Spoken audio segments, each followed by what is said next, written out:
안녕하세요. 손유빈입니다. 4월 둘째 주 시장의 열기가 점차 뜨거워지고 있습니다. 2차 전지와 자동차가 합작을 하면서 코스피와 코스닥 지수를 끌어올렸는데요. 오늘은 2차 전지주 내 LG화학과 LG에너지솔루션 그리고 삼성 SDI까지 동반 강세를 보이면서 코스피를 견인을 했습니다. 사상 최대 실적이 예고되고 있는 완성차가 힘을 더했는데요.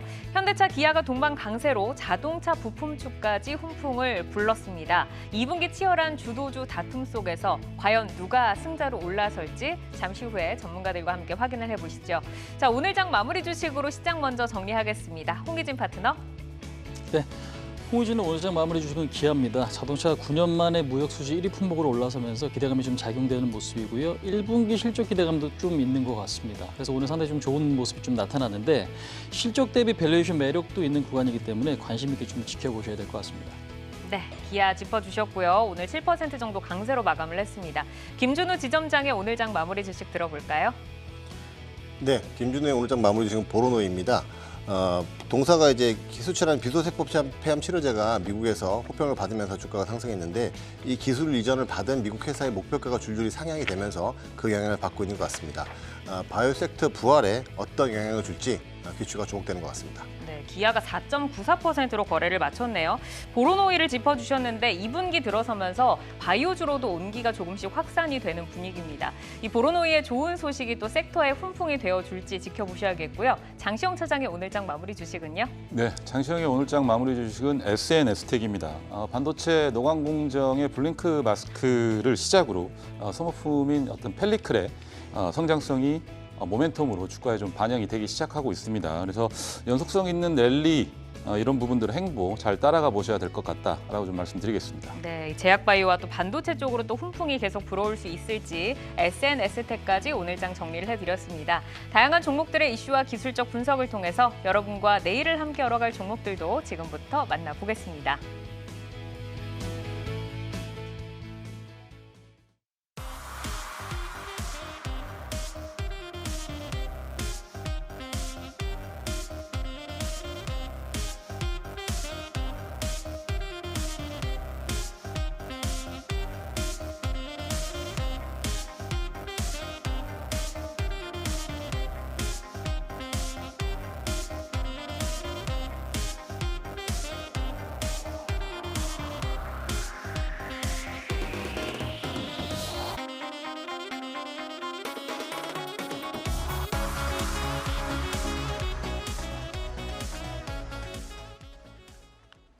이슈를 통해 성장주와 주도주를 찾아보는 종목인 이슈.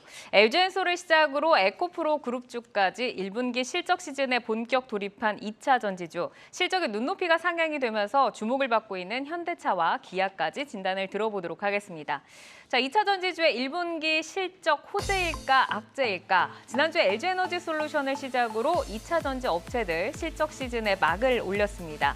오늘은 2차 전지 소재주 가운데서 가장 뜨거운 에코프로 그룹주의 실적이 발표가 됐는데 1분기 영업이익 기준으로 에코프로 BM은 예상치에 부합을 했지만 에코프로는 예상치를 하회하는 성적표를 내놨습니다. 하지만 주가는 오늘도 강했는데요. 에코프로 그룹주의 관심이 다소 그래도 사그라든 오늘은 수급이 조금 풀리면서 LG화학을 중심으로 LG엔솔, 또 삼성 SDI, SK이노베이션까지 동반 강세가 들어왔습니다. 2차 전지 업체들의 실적 발표가 추가 모멘텀이 되어줄 수 있을지 혹은 악재로 작용할지 진단을 들어보도록 하겠습니다. 자, 자동차도 보시죠. 삼성전자가 1분기 어닝 쇼크를 기록하면서 상장사 이익의 1위의 자존심을 다소 좀 구겼습니다. 이 자리를 이제는 현대차와 기아가 차지할 것이라는 전망이 나오고 있는데 현대차 그룹의 1분기 영업이익이 합산 5조 원 이상이 될 것이라는 예측까지 나오고 있습니다. 오늘 현대차와 기아가 동반 강세로 마감한 가운데 자동차 부품주들도 함께 날아오르는 모습이었는데 앞으로의 전망에 대해서 진단을 들어보도록 하겠습니다. 자, 지난주에 LG엔솔 그리고 오늘은 모두가 기다렸던 에코프로 그룹주가 실적을 발표를 했습니다. 자, 실적 내용부터 한번 이야기를 좀 들어볼게요. 김준우 지점장께 먼저 질문 드려볼까요? 네, LG에너지솔루션이 1분기 실적을 연결 기준으로 보면 매출액은 8.7조, 영업이익은 6,300억으로 YOY로 각각 100%, 144% 상승했다는 소식입니다. 또 IRA 법안에 따라 세액공제 혜택까지 본 결과입니다. 이 IRA 꼴로 인해서 분기에 1,000억씩 이렇게 영업이익이 추가로 증가되는 모습이 있는데 이게 2025년까지 이 부분이 한 3천억까지 늘어난다고 하면은 2025년까지 뭐 1조 2천억 정도가 세액 그 공제로만 좀 나타나는 부분이라서 물론 이제 그게 미국이 계속 우리나라 기업이 독점적 수혜를 보는 부분을 계속 지켜보겠는가는 이슈는 있지만 굉장히 그런 부분도 주목받아야 된다고 생각하고 있고요. 에코프로비움은 매출액은 2조억이고 영업이익은 1,073억으로 컨센 대비는 매출액은 상회했고 영업이익은 소폭 하했습니다. 한 9% 정도 하회했는데 저는 뭐 거의 뭐 컨센에 부합했다고 봐도 무방하다고 보고 있습니다. 네. 근데 지금 이제 삼성 바이오로지스 멀티플을 보면 포워드 기준으로 68배 전후가 되고요. LG 에너지 솔루션이 60배 전후고 그다음에 에코프로비움이 63배 전후가 됩니다. 이렇게 말씀드렸을 때 어떻게 받아들여질지 잘 모르겠는데 삼성 바이오로직스가 앞으로 꾸준히 성장할 거라는 거에 대해서 아무도 이견이 없거든요. 그런데 이제 2차 전지 분야도 계속 실적이 우상할 것은 누구도 의심하지 않고 있다고 볼 수 있을 것 같습니다. 그래서 이제 삼성 바이오로직스는 상장하고 100배가 오른 주식이고요. 에코프로 BM은 상장하고 20배가 올랐고 LG 에너지 솔루션은 작년 7월 저점 대비 2배 올랐습니다만은 지금 거의 상장 당시 정도 가격을 유지를 하고 있습니다. 네. 단기에 많이 올랐다는 피로감은 분명히 있겠지만 그러니까 시장의 성장성과 밸류에이션을 시장에서 다른 섹터들과 비교해 봤을 때 성장성 있는 섹터나 이런 걸 비교해 봤을 때 조정이 있을 수 있어도 실적 없이 기대감만으로 올랐던 뭐 여타 다른 뭐 일반적인 바이오텍이나 이런 걸 비교하는 건 좀 무리가 있다고 보고 있습니다. 다만 이제 에코프로 같은 경우는 지주사 아니겠습니까? 그래서 에코프로 BM과의 실적이 더블 카운팅 되는 이슈가 분명히 있습니다. 그래서 에코프로에 대해서는 확실히 그냥 일반적인 밸류에이션으로만 봤을 때는 어느 정도 좀 과열된 측면이 있다라고 분명히 말을 할 수 있겠습니다만 에코프로 BM은 과거에 성장주들이 보였던 밸류를 봤을 때는 여기서도 너무 고점이라서 당장 팔아야 된다기보다는 조정이 올 수 있을지언정 더 갈 수도 있겠다. 뭐 이런 객관적으로 그렇게 좀 판단할 수 있을 것 같습니다. 그러니까 오늘 에코프로는 6%대를 지켰고 에코프로비엠은 0.6% 정도로 이제 빨간불만 유지하면서 거래를 마쳤는데 앞으로도의 그 성장성에 대해서는 에코프로 BM 쪽으로 좀 더 밸류를 지금 주셨습니다. 자, 이제 주요 2차 전지 업체들의 실적 발표가 줄줄이 좀 이어질 텐데 LG엔솔과 에코프로 그룹주를 봤을 때는 사실 뭐 강하게 지금 기존에 비해서 실적이 많이 올라왔기 때문에 좀 기대를 좀 가져도 되지 않을까라는 생각이 드는데 앞으로 좀 어떤 기업들의 실적 발표에 주목을 해야 할지 실적 전망에 대해서 장시영 차장께 한번 질문을 드려볼까요? 일단 LG 에너지 솔루션 앞서 이제 지점장님께서도 말씀해 주셨겠지만 세액공제 혜택 관련된 이슈를 좀 살펴보면 AMPC라고 해서 첨단 제조 생산 세액공제라는 내용이 있습니다. 이게 1kW당 35달러, 그러니까 셀 제조 분야에서 1kW당 35달러를 세액 공제를 받고요. 만약에 모듈까지 생산하게 되면 45달러 정도 수준의 보조금을 받습니다. 그러면 제가 앞서 지점장님께서도 세액공제 관련해서 말씀해 주셨겠지만 셀 그리고 모듈 제조 업체들이 미국 공장에 생산 기지를 갖고 있다면 그 업체들을 우선적으로 좀 살펴보시면서 앞으로의 실적도 실적 전망치도 계속해서 높아지면서 주가 상승 모멘텀이 좀 좋아지는 부분을 좀 살펴보셔야 될 것 같은데 일단 우선적으로 삼성 SDI를 좀 살펴보실 필요가 있을 것 같습니다. 영업이익 전망치가 대략 한 4천억 정도로 예상이 되는데 뭐 아우디나 BMW 등의 이제 프리미엄 모델 판매가 좀 늘어나면서 매출 예상치 또 영업이익 예상치가 전년 동기 대비해서 굉장히 조금 많이 늘어나는 모습들을 좀 보여주고 있고요. 삼성 SDI 같은 경우는 당장에 미국에는 생산 라인이 없습니다. 그래서 앞서 말씀드린 AMPC 관련된 내용을 혜택을 받기는 어렵지만은 미국 완성차 업체 스텔란티스하고 함께 이제 인디애나주의 건설 중에 있습니다. 공장을요. 합작 공장이 가동되는 2025년부터는 본격적으로 좀 수혜를 받을 수 있습니다. 그러면 조 단위에 가까운 이 세액공제 혜택을 받을 수가 있기 때문에 실적이 좀 굉장히 좀 나아질 수 있습니다. 그래서 현재 실적보다 앞으로의 실적이 더 좋아질 수 있다라는 점에서 SDI도 살펴보셔야 될 것 같고요. SK온 같은 경우는 실적이 좀 부진합니다만 이 역시도 하반기부터는 점차 개선될 것으로 좀 보여지고 있습니다. 그래서 연내 AMPC 세액공제 혜택 이런 부분까지 좀 받게 되면 흑자 전환도 가능하니까요. 그 부분까지 좀 살펴보시면서 SK 이노베이션, 현재는 이노베이션을 좀 보셔야겠죠. 그렇게 좀 보시면 될 것 같고 오늘 LG화학이 좀 굉장히 많이 급등을 했습니다. 그래서 네. LG화학도 눈여겨보실 필요가 있는데 1분기 매출액은 대략 한 16조 원 그리고 영업이익도 8천억 정도 이렇게 전망이 되는데 석유화학 부분은 좋지 않습니다만 첨단 소재 분야 그러니까 IT랑 양극재 소재 분야에서 대략 한 1,500억 정도의 영업이익을 달성을 하면서 굉장히 조금 실적이 계속 우상향하고 있는 모습입니다. 그래서 양극재 업체들 중에서는 사실 좀 많이 저평가돼 있거든요. 아무래도 석유화학 부분에 대한 적자 지속 그리고 석유화학 부분들에 대한 어떤 실적이 좀 안 좋아지면서 그런 영향들을 좀 미치고 있는 것 같은데 만약 첨단 소재, 양극재 사업 분야의 어떤 성장성이 계속해서 지속된다고 한다면 LG화학도 앞으로 좀 눈여겨보실 필요가 있다라고 좀 말씀드리고 싶습니다. 그러니까 전체적으로 2차 전지 대형주들은 이제부터 더 성장을 할 것으로 지금 긍정적인 좀 뷰를 주셨는데 김준우 지점장께서도 지금 이 분위기를 앞으로도 좀 유지를 하면서 단계별로 이익 상향 추세를 좀 기대를 하고 계세요?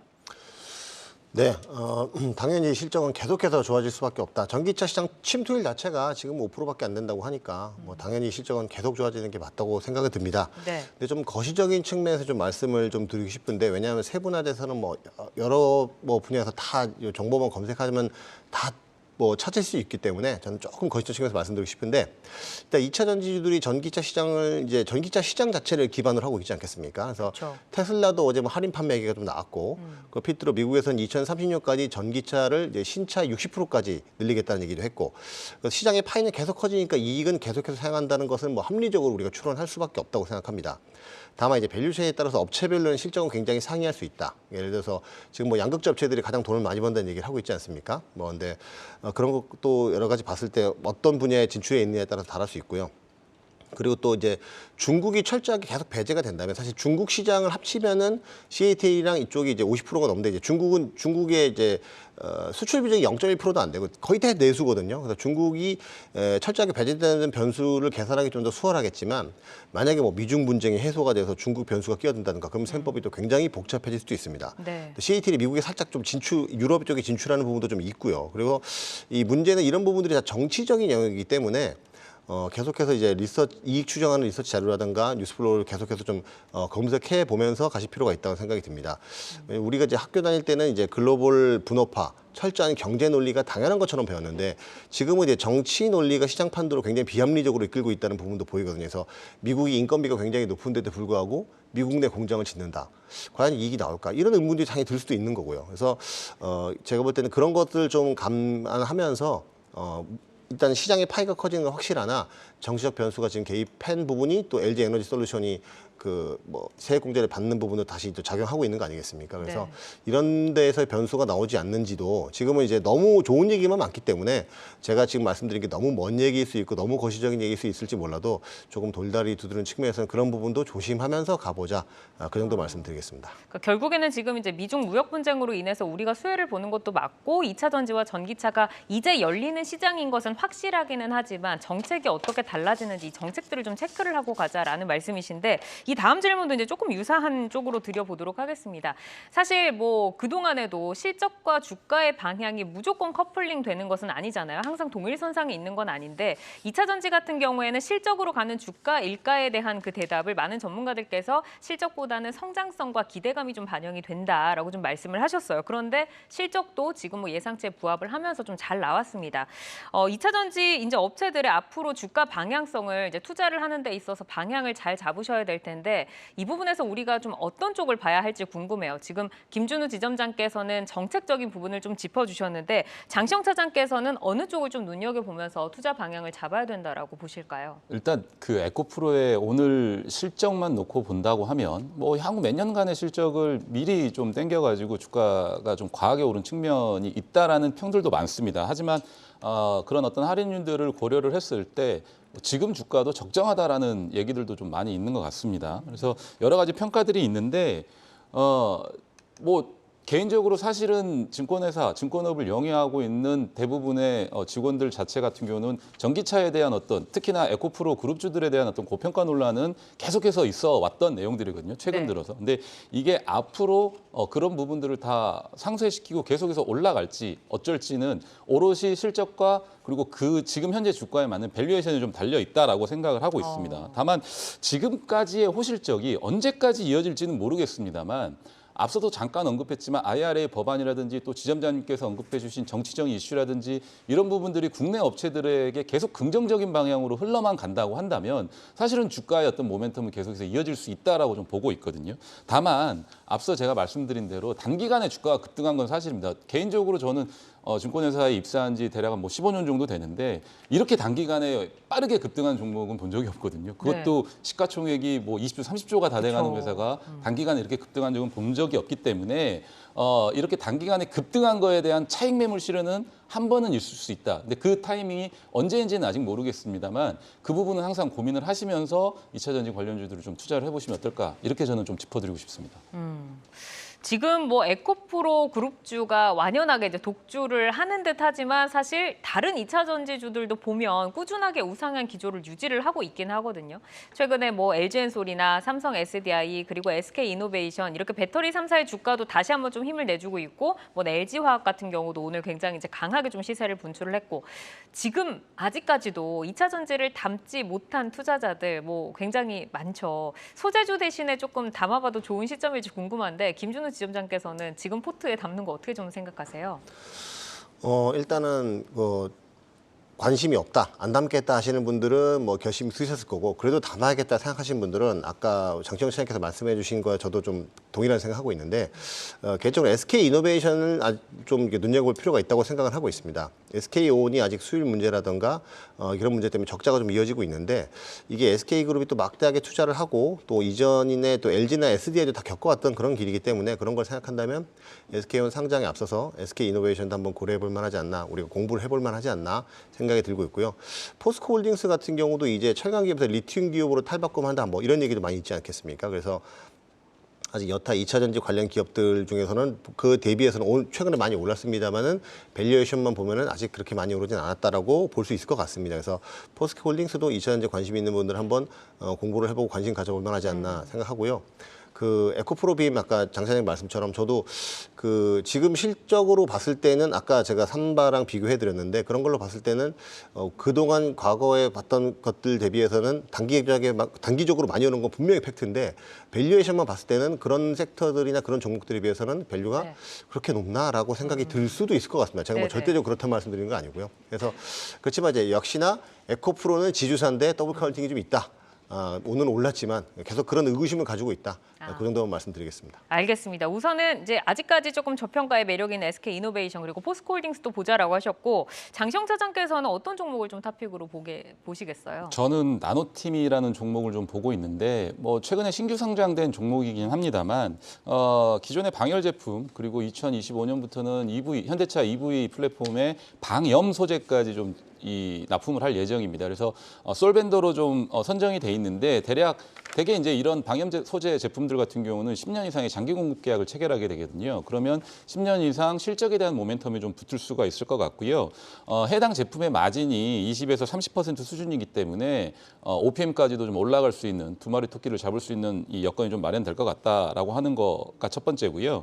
현대차가 만약에 해당 이 방염 제품 솔루션을 장착을 하게 된다면 글로벌 전기차들 중에 최초로 적용을 하게 되는 겁니다. 그러면 다른 글로벌 메이커 업체들로부터의 러브콜도 있을 수 있기 때문에 추가적인 어떤 이 매출까지도 좀 이어질 수 있다라는 점이 이 회사의 좀 장점입니다. 다만 신규 상장 종목이기 때문에 1개월 그리고 3개월, 6개월 락업 물량들이 좀 남아 있습니다. 1개월 물량만 해도 한 200만 주 정도가 좀 넘어가게 되는데요. 이런 부분들이 좀 오버행 이슈가 좀 남아 있기 때문에 장중에 좀 이렇게 좀 올라갈 때 좀 급하게 쫓아가신다기보다는 좀 추가적으로 좀 단계적으로 좀 하락을 할 때마다 장중 저가 매수를 좀 하시는 전략으로 매수를 좀 해보시면 어떨까 이렇게 좀 말씀드리고 싶습니다. 알겠습니다. 이제 나노팀 짚어주셨고요. 이제 이어서 자동차로 넘어가 보도록 하겠습니다. 지금 시간회에서 많은 뉴스들이 좀 쏟아지고 있는데 현대차그룹, 현대차, 기아, 현대모비스 3사가 2030년까지 전기차 분야 24조 원을 이제 투자를 하겠다라는 중장기 플랜을 내놨습니다. 오늘 이제 기공식에 뭐 윤석열 대통령도 이제 참석을 한 가운데 지금 시간회에서 이제 많은 뉴스들이 좀 쏟아지고 있는데 오늘 또 이렇게 강세로 돌아온 현대차와 기아에 대해서 이제부터 이야기를 좀 나눠보도록 하겠습니다. 1분기에 우선 역대급 성적이 예고가 되어 있는데 각각 실적 예상치부터 한번 질문을 드려볼게요. 장시영 차장님. 일단 1분기 현대차 같은 경우는 영업이익이 2조 6천억, 2조 한 7천억 정도 예상이 되고 있습니다. 매출은 35조가 좀 넘어가는 수치이고요. 기아차 같은 경우도 매출이 2조 2천억 그리고 매출이 22조 3천억 그리고 영업이익이 2조 2천억 정도 예상이 되는데 이렇게 되면 현대기아차 합산 영업이익이 5조 원이 넘을 수도 있다라는 이 증권사 예측들도 있습니다. 전망치도 있습니다. 그래서 현대차가 뭐 실적이 좋은 이유는 딱 맞습니다. 최근 동안에 뭐 여러 가지 우려들이 있었지만 어쨌든 완성차 기준으로 해서 북미 시장 그리고 유럽 그리고 인도 등 신흥국 시장에서도 굉장히 좀 잘 팔리고 있는 상황이거든요. 그래서 1분기에만 세계 시장에서 전년 대비 13% 증가한 102만 대를 팔았고요. 기아도 12% 증가한 76만 대 정도를 판매를 했습니다. 그러니까 네. 경기 침체 우려에도 불구하고 자동차는 여전히 잘 팔린다는 거고 금리 인상 때문에 두려워가지고 사람들이 할부로 차를 사지 않는다라고 하지만 여전히 현대기아차에 대한 어떤 소비 매력도는 계속해서 늘어나고 있었다라는 걸 반증한다라는 거거든요. 근데 만약에 북미 쪽에서 판매 수치가 늘어나고 그리고 앞서 말씀드린 대로 인도를 비롯한 신흥국 시장에서도 늘어나는 상황에서 지금 중국 쪽만 부진한 상황이거든요. 그래서 한한령을 기점으로 해서 중국 시장에서는 거의 폐허가 되다시피 했는데 만약 중국 시장에서 기저 효과가 나오면서 조금이라도 반등의 여지가 있다라고 한다면 현대기아차 같은 경우는 지금 시점에서 뭐 물론 이제 디펜더 마켓이겠지만 지금 시점에서 대형주 중에 가장 탑픽으로 좀 보셔야 될 시점이 아닌가 이렇게 좀 판단을 하고 있습니다. 그동안 이제 경기 침체에 대한 우려와 그 판매량 둔화에 대해서 너무 걱정을 하면서 주가가 눌렸었는데 이제는 조금 돌아설 수 있는 시점인 것 같다. 매력적이다라고 말씀을 해주셨습니다. 현대차의 올해 영업이익이 11조 원을 돌파할 것이다라는 전망까지 나왔는데 사실 이제 말씀 주신 것처럼 완성차에 대한 수요가 줄어들 것이다라는 우려에도 현대차의 실적이 지금 잘 가고 있잖아요. 이렇게 잘하고 있는 배경에 대해서는 김준우 지점장께서는 어떻게 좀 보세요? 네, 뭐 내수나 수출이나 북미 시장 판매 호조는 계속 이어지고 있고요. 최근에 신차로 나온 그랜드도 굉장히 잘 팔린다는 뉴스 나오고 있고 네. 또 아이오닉 6 같은 신차도 출시가 되면서 마진율 상승 효과, 그러니까 신차가 나오면 마진율이 올라갈 수밖에 없는데 그런 상승 효과도 최근에 신차가 나오면서 있었다라고 보고 있습니다. 그리고 또 이제 코로나 시대가 끝나면서 여행이나 출장이 재개가 되기 시작했거든요. 그래서 그런 부분도 있고 또 반도체 공급 차질 이슈가 해소가 되면서 사실 그동안 반도체 공급 차질로 좀 놀고 있었던 그 생산 라인이 가동률이 올라가면서 고정비 절감 효과까지 좀 나타나고 있습니다. 그래서 그런 상황이기 때문에 전체적으로 실적은 좀 우상향하지 않나. 그리고 전체적으로 또 현대차, 또 제네시스가 또 고급차 라인으로 확실히 자리 잡았다는 측면도 좋고 또 전기차 라인도 굉장히 다양해지고 있고 뭐니 해도 현대차나 제네시스 쪽이 또 기아 이런 쪽이 품질이 개선이 많이 됐죠. 요즘 타보시면은 외제차에 비해서 성능이 그렇게 떨어지지 않는다는 말씀하시는 분들 많이 있거든요. 그래서 예전에 정말 중저가에서 남미에 있는 갱들이 타고 다니는 그런 중고급 현대차가 아니라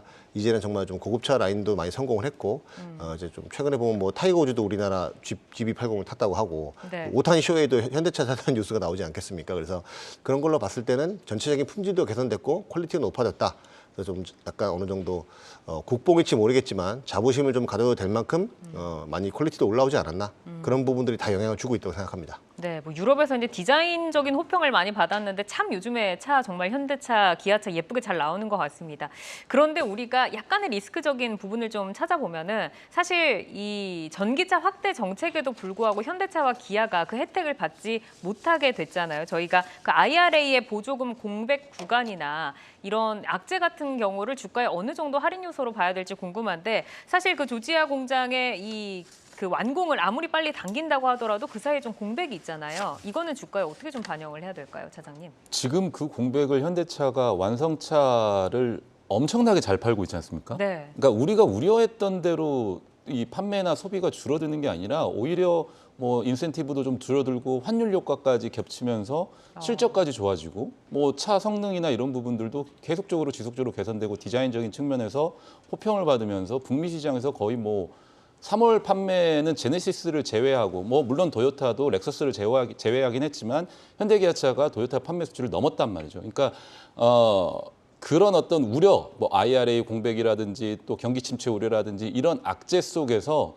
현대차는 판매는 꾸준히 늘어나고 있는 상황에서 밸류에이션 자체가 굉장히 매력적인 밸류에이션이 단계까지 와버렸습니다. 네. 그러니까 현대차 시총이 오늘 상승을 한 40조, 기아차도 35조 수준인데 올해 현대차 영업이익 전망치가 10조 원이고 기아차가 9조 원 수준 전망하고 있습니다. 그러면 PER 밸류에이션이 단순하게 시총 나누기 영업이익 했었을 때 한 4배 수준이거든요. 이건 확연하게 저평가입니다. 근데 실적 모멘텀은 계속해서 좋아지고 있는 상황에서 과연 우리가 이 주식을 패싱을 해야 되느냐? 저는 아니라고 생각을 하거든요. 그렇기 때문에 지속적으로 지금 IRA라든지 경기 침체에 대한 어떤 이 우려감 때문에 할인을 받아왔다면 앞으로는 이런 우려들이 실적으로 재평가받고 그리고 IRA 공백 관련해서도 나중에 돼서는 세제 혜택이나 이런 부분들을 충분히 받을 수 있는 상황이 오거든요. 그렇게 됐었을 때는 주가가 한 번에 폭발하겠습니까? 아니면 단계적으로 좀 올라가겠습니까? 근데 저는 지금 현재 현대제기차가 제 밸류에이션을 재평가받으면서 다시 주가가 단계적으로 자리 잡으면서 올라가는 상황이라고 좀 생각을 하고 있기 때문에 네. 지금부터는 다시 한번 현대기아차를 미워도 보셔야 되는 시점이다라고 좀 말씀드리고 싶습니다. 미워도 다시 한번. 김준우 지점장께서는 지금 실적 대비 주가에 대한 그 밸류 어떻게 좀 보세요? 네, 일단 현대차는 포워드 기준으로 보면은 퍼가 한 4, 5배 정도 되고 PBR 0.6배 수준이고요. 기아차는 올해 조금 더 올라서 퍼는 한 5배 전후인데 PBR은 0.8배 전후가 됩니다. 네. 밸류에이션 매력 뭐 누가 들어도 충분히 있죠. PBR이 아직 0.6배, 0.8배 수준이기 때문에 밸류에이션 매력은 누가 이견이 없이 굉장히 좀 밸류에이션 매력이 높다라고 보고 있고요. 특히 현대차 그룹이 또 삼성동 부지가 또 완성이 되게 되면 또 자산 가치가 올라가니까 주가가 여기 그대로 머물러 있다면 PBR은 더 낮아질 수도 있겠죠. 그래서 지금은 밸류에이션 쪽으로 봤을 때는 뭐 이견이 없이 굉장히 매력적인 구간이다 그렇게 생각하고 있습니다. 그러면 이제 장시영 차장께서는 현대차와 기아 지금부터 사자라는 투자 의견이실까요? 그렇죠. 완성차, 현대기아차 이 두 탑의 실적 선행 변수들이 좀 강세 추세를 유지를 하고 있습니다. 네. 그래서 뭐 이제 실적 발표도 좋게 나올 거고 판매량 증가도 지속적으로 좀 이어질 것으로 좀 보여지는데 앞서 이제 언급한 대로 실적에 대한 대대적인 재평가가 이루어질 가능성이 높은 상황입니다. 그런 가운데 주가는 이미 매물벽을 무너뜨렸죠. 그래서 미리 사서 승부를 좀 걸어보실 수도 있겠지만요. 현대차 같은 경우는 하락의 골이 깊어졌던 상황인 20만 원대를 뚫어내는 가격대에서 좀 잘 살펴보시면 좋을 것 같고 기아차 같은 경우는 이미 8만 원을 뚫어냈습니다. 하락이 네. 골이 깊어지기 시작한 8만 원대를 뚫어냈기 때문에 지금부터 좀 관심 있게 지켜보실 필요가 있다라고 좀 말씀드리고 싶습니다. 기아차는 지금부터, 현대차는 20만 원을 돌파할 때부터 좀 매수로 접근을 해보자라고 좀 말씀 주셨고, 자동차 부품주는 조금 짧게 종목 이름만 좀 한번 들어볼까요, 지점장님? 어떤 종목 좀 볼까요? 네, 일단은 그 미국이랑 멕시코에 동반 진출하는 부품사들인 SL이나 화신, 성화혜택 같은 회사를 좀 눈여겨봐야 된다 보는데 네. 간단히 말씀드리면 SL은 현대차가 전 차종에 도입하고 있는 그릴 램프, 그러니까 앞쪽에 LED 등이 쭉 길게 나오는 그 그릴 램프를 도입하고 있고 기아차는 전기체 그걸 도입하고 있거든요. 그래서 그런 회사고 또 이제 그 화신 같은 경우는 현대 기아차의 그 배터리 케이스를 공급하는 업체입니다. 그래서 제네시스 알루미늄 세시를 담당하면서 기술력을 이미 높게 인정받은 바 있고요. 성과혜택 같은 경우는 최근에도 뉴스에 나왔지만 현대차 관련돼서 자동차 부품 상장 기업 그 브랜드 평판 인지도에서 현대 모비스 1등하고 성과혜택 2등을 했습니다. 그래서 그만큼 굉장히 각광받는 1차 밴더이기 때문에 이 세 회사에도 많이 있겠지만 일단 눈여겨볼 종목들, 이 부품주들, 그러니까 현대차 그룹의 부품이 조달되는 업체들도 역시나 좀 관심 깊게 봐야 되는 건 맞는 것이 아닌가 그렇게 생각하고 있습니다. 네, SL 화신, 성화혜택까지 짚어주셨습니다. 자, 저희는 실적 시즌의 2차 전지주의 실적과 주가 방향, 그리고 또 현대차 기아까지 좀 체크를 해드렸습니다. 내용들 잘 참고를 해보시기를 바라겠고요. 여러분은 지금 내 종목을 만나는 즐거움, 종목 맛집 투데이 한경 코리아마켓과 함께하고 계십니다.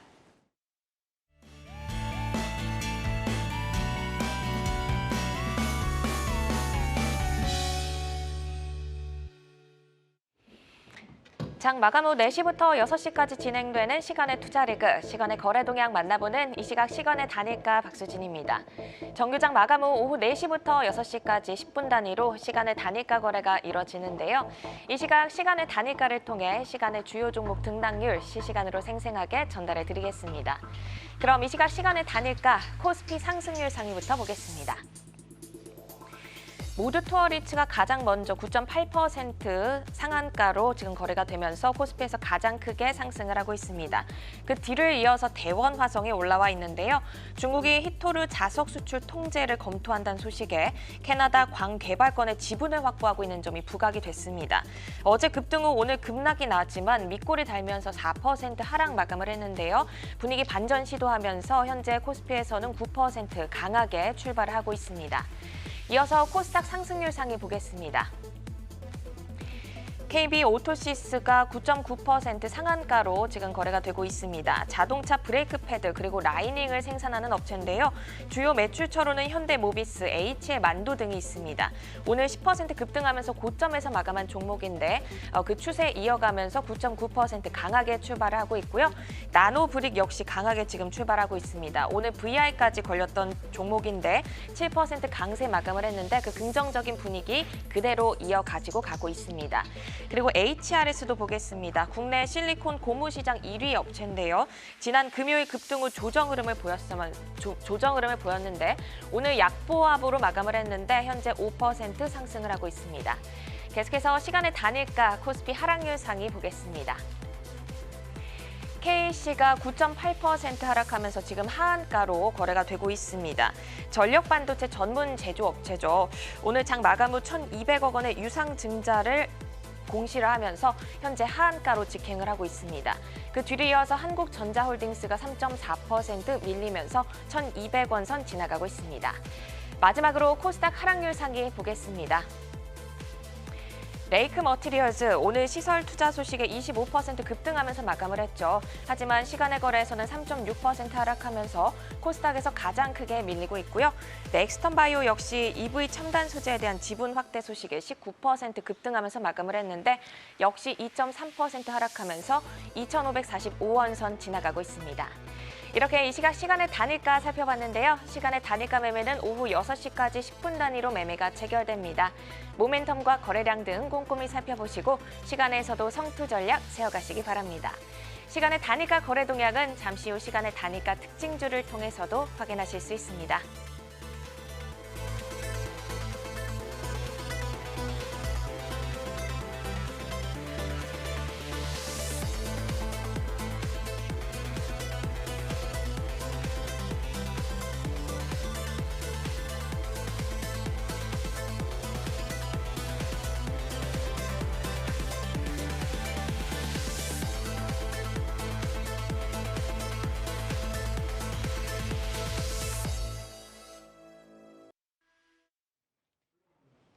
네, 시간에 종목별 움직임 확인을 하고 왔습니다. 또 저희는 그 종목에서 기회를 찾아보도록 하겠습니다. 전문가 세 분이 가지고 오신 내일을 여는 유망주, 내여주 화면으로 먼저 만나보시죠. 자, 오늘의 종목은 어떤 종목들이 들어와 있을까요? 홍희진 파트너 키움증권 가지고 오셨고요. 김준우 지점장 현대차, 그리고 장시영 차장 셀트리온 가지고 오셨습니다. 와, 다들 좀 오랜만에 보는 종목들이 많이 좀 등장을 했는데 먼저 홍희진 파트너의 키움증권부터 좀 보겠습니다. 사실 홍희진 파트너께서는 이 종목들을 보는 눈이 네. 이 소견이 조금 독특하신 것 같은데 지금 시점에서 또 증권주를 가지고 오셨어요. 내용 한번 들어볼까요? 자, 증권주는 아마 오늘 방송에서 제가 처음이지 않을까 싶은데요. 사실 증권주 같은 경우는 우리가 이제 우려감이 최근에 이제 PF 부실에 따른 어떤 우려감이 좀 커지는 것 같습니다. 그러니까 마치 미국에서는 SVB 사태로 인해서 금융 쪽에 뭔가 리스크가 좀 확대되는 그런 불안감이 있거든요. 이제 우리나라에서도 지금 PF 부실이 연체율도 최근에 좀 높아지고 있고 불안 요인들도 물론 있긴 하지만 중요한 건 좋아지는 요인들도 우리가 분명히 좀 집중하셔야 된다라는 말씀 좀 드리고 싶습니다. 증권주 같은 경우는 사실상 금리 인하 수혜주죠. 근데 이제 최근에 시장에서는 사실 금리 인상 속도가 조금 둔화될 수 있다는 어떤 기대감이 있는 것 같아요. 특히나 이제 미국 채권 2년물이 5.1%까지 급등했다가 최근에 4%로 내렸습니다. 근데 이제 이게 SVB 사태로만이 작용이 된 게 아니라 아무래도 이제 침체 우려감, 그러니까 지금 결국 경기 지표가 안 좋게 나오면서 금리가 인하가 되고 있는 모습이거든요. 근데 실질적으로 금리 인하가 나타나고 있는 건 현재 그 시장에서는 호재 요인으로 좀 작용될 수 있어요. 다만 이게 결국 침체 우려감을 조금 나타내기 때문에 그런 어떤 양쪽의 어떤 장점이자 단점이 될 수 있는 그런 부분이거든요. 근데 실질적으로 증권사 입장에서는 금리가 다운되면 결국엔 리스크 요인이 조금 낮아질 수 있다라는 어떤 부분도 우리가 좀 주목하실 필요가 있겠고, 그다음에 최근에 시장이 지금 2,550 오늘 같은 경우도 10개월 만에 사실상 2,550 중반대까지 2,500 대 중반대까지 주가가 이제 올라왔습니다. 이 얘기는 뭐냐면 결국엔 거래 대금이 좀 증가하고 있다라는 거죠. 그래서 하루 평균 20조 원이 넘어갔고요. 지금 오늘 같은 경우도 코스피 코스닥 합치면은 거의 30조 원에 육박하는 이제 거래 대금이 지금 급증하는 이제 그런 모습들이 좀 발생을 하고 있습니다. 그래서 이 부분도 좀 중요한 부분이고, 그다음에 신용 잔고도 지금 급증을 하고 있는데, 근데 신용 잔고라는 건 사실상 굉장히 조금 중요한 어떤 수익원이긴 하지만 시장 수급에서는 이게 오히려 좀 독이 될 수 있을 만한 어떤 부분들도 분명히 있는 것 같아요. 다만 1월 대비 지금 코스피 코스닥 양시장에서 한 3조 원 정도 신용이 조금 증가가 됐다라는 것도 우리가 좀 주목을 해보실 필요가 있겠습니다. 그래서 어떤 분위기가 지금 조금씩 좋아지고 있는 상황에서 결국 실적이 좋아질 만한 요인이 증권사 쪽에서 좀 발생을 하고 있고, 특히나 대형사를 중심으로 실적 기대감이 상당히 좀 증가를 하고 있는데 키움증권 같은 경우는 1분기 실적이 작년보다 지금 한 30% 이상 급증할 거다라는 전망이 있습니다. 근데 이제 중요한 건 키움증권뿐만 아니라 뭐 삼성이든지 NH든지 그러니까 지금 대형증권사 쪽도 실적이 좀 좋아질 수 있다라는 기대감 역시 좀 작용되고 있기 때문에 지금 현재 시점에선 증권사는 단기적으로 조금 트레이딩 관점에서는 긍정적인 위치가 아닌가. 그래서 오히려 리스크 요인은 아직 좀 남아 있긴 하지만 요게 지금 국토부에서도 채권 안정 펀드를 좀 조성을 했죠. 이제 이런 부분들을 보면 결국에는 약간 이 리스크가 우려했던 게 현실화될 가능성은 좀 낮고 오히려 거래 대금이 증가되고 있고 시장의 어떤 분위기가 좀 좋아지고 있기 때문에 이 흐름에 맞춰서 움직일 가능성이 높지 않을까 이렇게 좀 정리를 해볼 수 있을 것 같습니다. 지금 뭐 기관 수급도 좋고 주가도 좀 우상향 흐름이고 그리고 무엇보다도 이제 좀 신선한 투자 아이디어로 지금 접근을 하고 계시는데 어쨌든 실적을 믿고 갈 수 있다. 그러면 이제 가격은 어디까지 좀 설정을 하고 볼까요? 요거는 뭐 차트 흐름 보시면서 간단하게 조금 말씀드려보도록 할까요? 가격적으로 보면 한 10만 7천 원에서 10만 5천 원 정도 라인이 좀 중요해 보입니다. 그러니까 지금 증권사 같은 경우나, 그러니까 지금 증권업종 같은 경우가 사실상 오히려 지금 뭐 보험이나 은행 쪽과는 조금 다르게 최근에 좀 탄력이 붙고 있는데요. 박스권 상단 자리, 그러니까 지금 보시면은 작년 1월 달 지금 이 고점 라인까지는 거의 다 왔어요. 그래서 지금 전체적으로 보면 U자형 패턴이 조금 나타나고 있는데 오히려 지금 제가 볼 때는 10만 7천 원에서 10만 5천 원 자리는 좀 좋은 위치 같고 그다음에 이제 반등이 좀 더 나타나게 된다면 12만 원, 그러니까 전 고점 라인까지는 돌파가 된 뒤에 좀 횡보 보였던 그 위치입니다. 그러니까 이게 2021년도 8월 달, 9월 달 위치했던 그 자리거든요. 그래서 그 위치까지는 좀 기대감이 있는 것 같고요. 그다음에 손절 라인만 8만 원 좀 잘 잡고 대응하신다고 하면 오히려 지금은 굉장히 좀 저평가된 그다음에 많은 분들이 관심 있게 보는 종목이 아닌 섹터에 대한 어떤 증권자 투자 아이디어가 저는 좀 중요한 위치, 그러니까 좋은 위치다라고 좀 생각하고 있습니다. 그러니까 관심에 벗어난 종목. 제가 그쵸. 사실 홍기진 파트너께서 지난 화요일에 그 K카를 내어주러 가지고 오셨을 때 지금 중고차요? 라고 말씀을 드렸고 오늘도 이키움증권을 보고 지금 증권주요? 라고 했는데 K카가 이제 내어주로 제시를 해주신 이후로 단 하루도 빠지지 않고 지금 상승세를 이어가고 있습니다. 뭐 5일 만에 지금 목표가를 이미 지금 돌파를 하는 모습을 보였는데 앞으로 좀 어떻게 좀 대응을 해볼까요? K카 같은 경우도 지금 미국 쪽에서도 카맥스라고 하는 기업의 어떤 부분들이 좀 긍정적이고 증권차 지수도 좀 반등을 하고 있습니다. 이 얘기는 뭐냐면 결국엔 금리 인하 효과가 지금 그동안의 금리 인상으로 좀 피해를 봤던 업종으로 좀 들어오고 있거든요. 그러니까 사실 오늘도 자동차 업종의 강세가 저는 이것과 좀 무관치가 않다라고 좀 보고 있어요. 그래서 금리 인하 수혜주 하면은 지금 뭐 자동차라든지 아니면 중고차 업체, 그다음에 지금 좀 전에 설명드렸던 증권주 이런 것들 쪽으로 매기가 조금 더 확대될 수 있을 것 같고요. K카는 단기 저항 구간에 조금 돌입한 만큼 오히려 여기서 추가적인 어떤 속도가 강화되기보다는 매물이 조금 더 발생할 수 있는 위치가 아닌가 이렇게 말씀드릴 수 있을 것 같습니다. 네, 알겠습니다. 자, 이어서 김준우 지점장의 종목으로 넘어가 보도록 하겠습니다. 정말 그 내어주에 대한 자화자찬은 아닌데 요즘에 이제 저희의 그 전문가분들의 종목들이 굉장히 좀 잘 가고 있습니다. 역시 지점장님이 지난 시간에 가지고 오셨던 한화 에어로스페이스도 오늘까지 신고가를 좀 기록하고 있는데 오늘은 이제 다소 조금 빠졌지만 오늘 가지고 오신 내어주도 눈여겨서 좀 보도록 하겠습니다. 현대차 가지고 오셨는데 앞서서 저희가 좀 잘 진단을 해봤잖아요. 그러면 기아보다는 현대차를 매력적으로 지금 보시는 걸까요, 지점장님? 네, 거기에 대해서 차차에 설명드리겠습니다. 우선 키움증권으로 조금 놀라셨던 분들 이제 마음을 다스리지 라고 좀 편안한 종목, 너무 뻔한 종목 한번 갖고 와서 봤습니다. 현대차를 제가 말씀드리고 싶은데 오늘 주제랑도 좀 연관이 있는 것 같고요. 일단 시장에서 2차 전지가 굉장히 핫한데 이제 다 온 거 아니냐 의견 굉장히 분분하고 다음 바톤이 반도체가 이어받냐, 바이오가 이어받냐 뭐 이런 의견도 굉장히 많습니다. 이제 반도체에 관심 가질 때가 되지 않았나 매우 동의하고요. 바이오주들도 옥석 가리기에서 관심 가져볼 때가 되었다. 매우 동의합니다. 근데 최근에 이제 많이 다뤄지지 오늘은 굉장히 시장에서 핫하게 자동차들 얘기 많이 있었는데 네. 사실 그동안 보면 실적 서프라이즈에 비해서 꾸준히 소리소문없이 상승하는 자동차 업종에 대해서는 그동안 전기차에 많이 가려서 그런지 얘기가 많이 그렇죠. 없었거든요. 네. 근데 좀 너무 간과하지 않았나. 오늘 많이 좀 이렇게 인구 회자가 됐습니다만은. 그래서 말씀드리고 싶은데 앞서 계속 말한 것처럼 1분기 기준 사상 최대 영업이익을 기록했습니다. 뭐 아까 말씀드렸던 대로 여러 가지 신차 효과도 있고 북미 시장 판매 호조 효과도 있고 마진율 상승도 있고 여러 가지 고정비 절감 효과도 있고 네. 여러 가지 계속 실적적 호조가 있습니다. 그리고 코로나 시대가 끝나서 이제 여행이나 출장이 많아지는 부분도 있고 여러 가지 이제 그런 호재들이 많이 있는데 일단 2차 전지 섹터가 이렇게 이제 핫한 것이 전기차로 이게 변화가 이제 예견이 돼서 그런 것도 있고요. 또 이제 수소차나 이런 이야기죠. 수소 경제에 대한 얘기도 최근에 조금씩 나오고 있거든요. 근데 이 현대차 그룹이 수소에 굉장히 진심인 회사이기 때문에 제가 볼 때 그런 거를 감안하면은 내연기관차에서 친환경 자동차로 이 변혁기가 앞으로 10년 정도의 굉장히 이제 큰 변혁기가 도래한다고 보는데 이때 저는 완성차 업체들이 굉장히 큰 수혜를 볼 것으로 예상을 하고 있습니다. 그리고 좀 먼 얘기긴 합니다만 사실 네.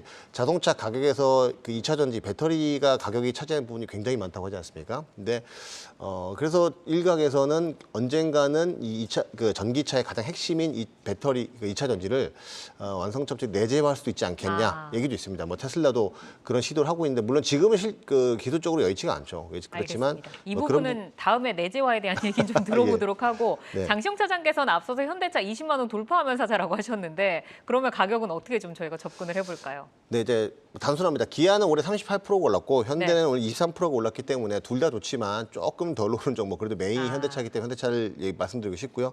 증권사 평균 목표가는 한 4만 원 정도에 형성이 되어 있습니다. 그리고 24에서 28만 원까지 형성이 되어 있는데 지금부터는 뭐 분할 매수해서 조정시 매수해서 한 두세 번 정도 분할 매수하면 좋다고 생각하고요.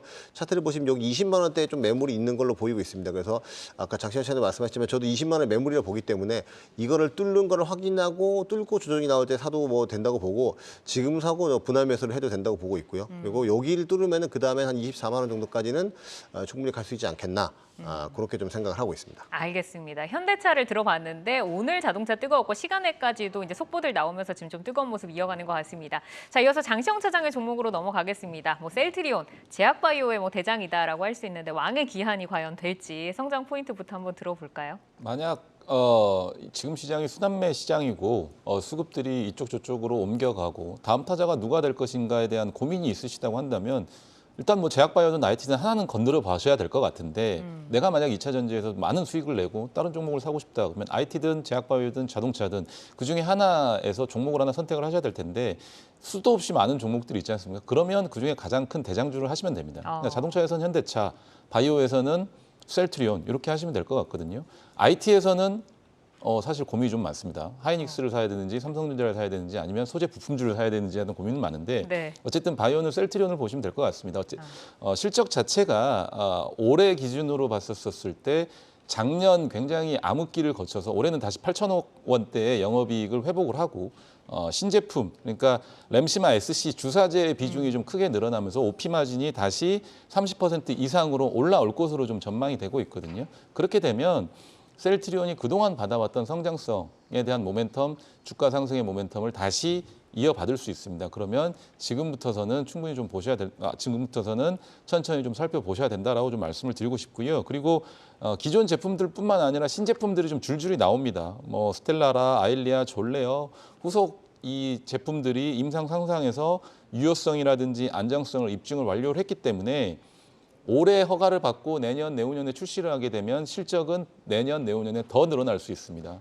앞서 2차 전지 5년치 실적 땡겨서 봤죠. 셀트리온이라고 그거 못할 거 없습니다.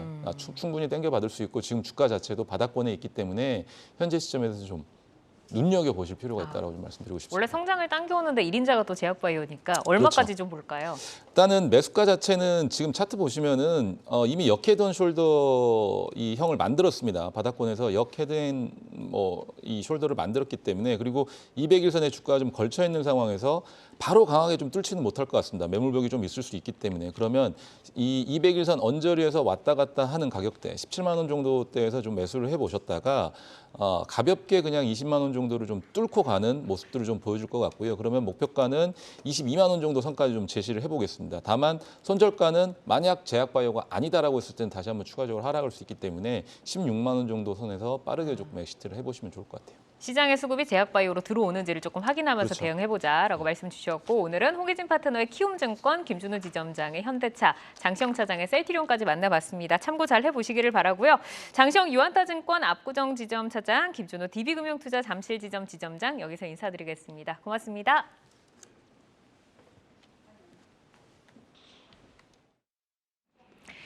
네, 시간의 단일가 거래 속 특징주들을 따라가보는 시간의 단일가 특징주 탑5입니다. 어제 특징주 1위로 꼽아드렸던 KPM테크. KPM테크가 투자한 투자사의 2차 전지 분야에서 모멘텀 짚어드렸는데요. 오늘 장 초반 상한가로 바로 직행했고 상승세 유지하면서 상한가로 마감했습니다. 이렇게 시간의 단일가 거래는 내일장까지 연결돼 움직이는 종목들이 많은데요. 오늘 함께 하시면서 매매 전략에 잘 활용해 나가시길 바랍니다. 그럼 시간의 단일가 특징주 탑5 5위부터 바로 확인해 보겠습니다. KB 오토시스입니다. 자동차 브레이크 패드와 라이닝을 생산하는 업체입니다. 주요 매출처로는 현대모비스, HL만도 등이 있는데요. 오늘 자동차주에 불어온 훈풍으로 10% 급등하면서 고점에서 마감했습니다. 그 추세 그대로 가져가면서 지금 9% 하락을 하고 있습니다. 4위 구형테크 확인해 보겠습니다. 4위에도 자동차 부품 주가가 올라왔습니다. 오늘 외국인과 기관의 동반 순매수가 힘입어서 2% 강세로 마감을 했는데요. 긍정적 분위기 이어지면서 시간의 거래에서 거래량 1위 기록하고 있습니다. 34만 주 이상의 거래량 동반하면서 현재 5% 상승하고 있습니다. 바로 이어서 3위 만나보겠습니다. 현대공업입니다. 현재 시간의 거래에서 자동차 관련주들의 강세가 눈에 돋보이고 있습니다. 현대공업은 자동차 내장재 전문 생산업체인데요. 현대기아차의 주요 협력업체입니다. 오늘 4% 강세로 마감을 했는데 시간의 거래에서도 강세 흐름 이어지고 있습니다. 현재 20만 주 이상의 거래량, 1,300억 원 이상의 거래대금 동반하면서 6%까지 지금 상승률 끌어올리고 있습니다. 2위 만나보겠습니다. 2위는 디스플레이텍입니다. LCD 모듈 전문 제조업체로 주요 매출처인 삼성전자에 스마트폰용 LCD 모듈을 납품하고 있습니다. 오늘 외국인과 기관의 대량 순매수로 17% 급등 마감했는데요. 거래대금 3위를 기록하면서 활발하게 거래가 이어지고 있습니다. 현재 1.9% 상승하고 있네요. 대망의 1위는 KC입니다. 전력반도체 전문 제조업체인데요. 전기차 핵심 부품 가운데 하나인 전력반도체 시장이 커지면서 수혜를 볼 것이란 분석에 최근 주목받은 종목입니다. 장 마감 후 1,200억 원의 유상증자를 장 마감 후 공시하면서 현재 시간의 거래에서 가장 큰 하락률 기록하고 있는데요. 현재 하한가로 거래가 이어지면서 2,610원 선 지나가고 있습니다. 네, 그럼 시간의 단일가 특징주 탑5 1위 KB 오토시스부터 좀 더 자세히 보겠습니다. 정규장 급등에 이어서 시간에서도 지금 9.9% 상한가로 거래가 이어지고 있는데요. 오늘 급등 배경 어떻게 보시는지 내일장까지 에너지 이어갈 수 있을까요? 네. 설명을 좀 드려보도록 하겠습니다. 오늘 KB오토시스가 장중에 한 10% 올랐죠. 시간에는 지금 상한가 안착을 한 모습인데 오늘 시간의 흐름 보니까요. 자동차 종목들의 흐름이 상당히 좀 좋습니다. 오늘 지금 뉴스가 나온 것들이 있는데요.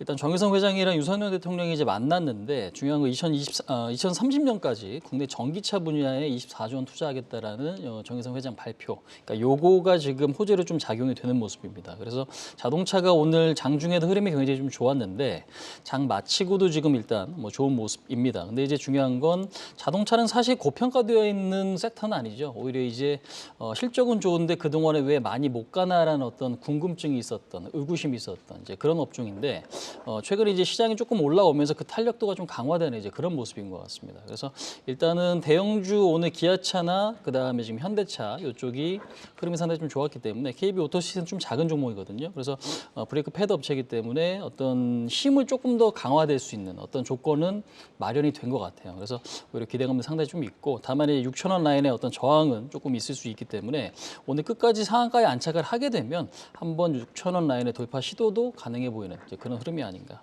그렇게 좀 설명드릴 수 있을 것 같습니다. 네, 오늘 이 시간에서 상한가가 계속 유지되는지 여부를 잘 체크해 봐야겠습니다. 그럼 시간의 단일가 특징주 탑5 5위 KC도 살펴보겠습니다. 장 마감 후 1,200억 원 규모의 유상증자를 발표하면서 시간에서 하한가를 기록하고 있습니다. 유상증자에 따른 주가 변동성 어떻게 전망하실까요?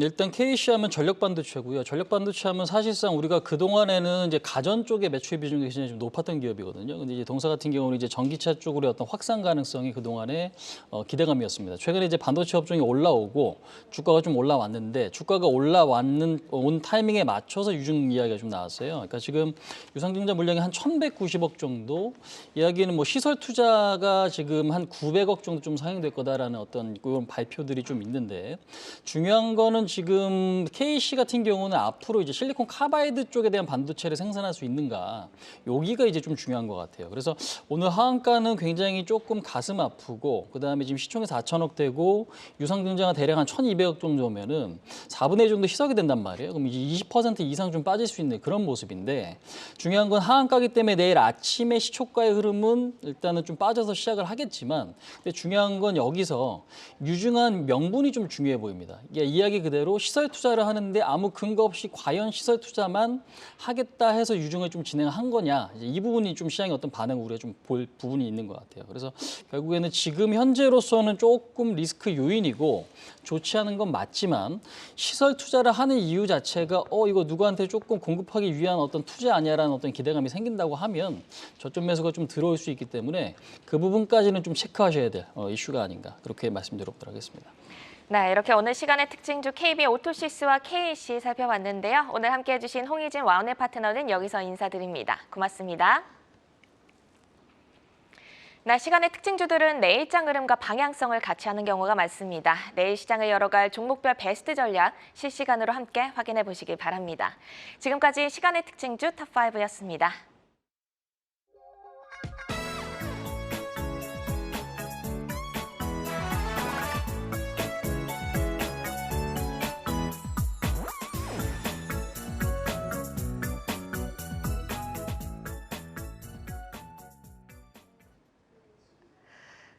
아시아 유럽 증시 전해드립니다. 중국 시장 먼저 보시죠. 상해 종합지수 0.05% 강보합권, 선전성분 0.04% 강보합권으로 마무리됐습니다.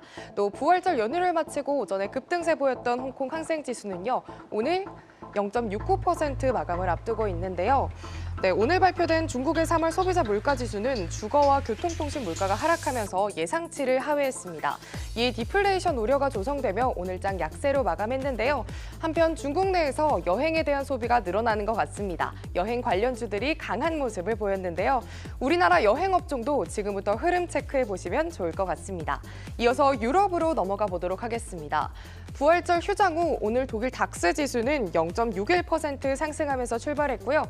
프랑스 깍그도 0.75% 상승하면서 출발했습니다.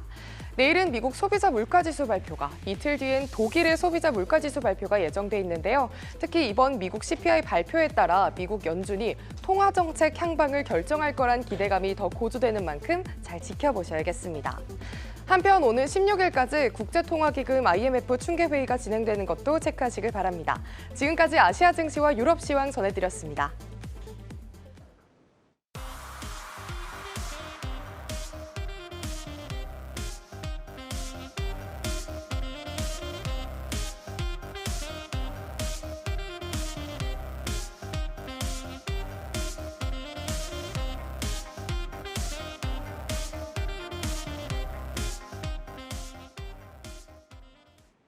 네, 종목을 만나는 즐거움 종목 맛집 투데이 안경 코리아 마켓, 방송이 끝난 뒤에도 유튜브에 내여주 검색하시면 다시 보실 수 있습니다. 저희는 내일 다시 찾아오겠습니다. 오늘도 함께해 주신 여러분 고맙습니다.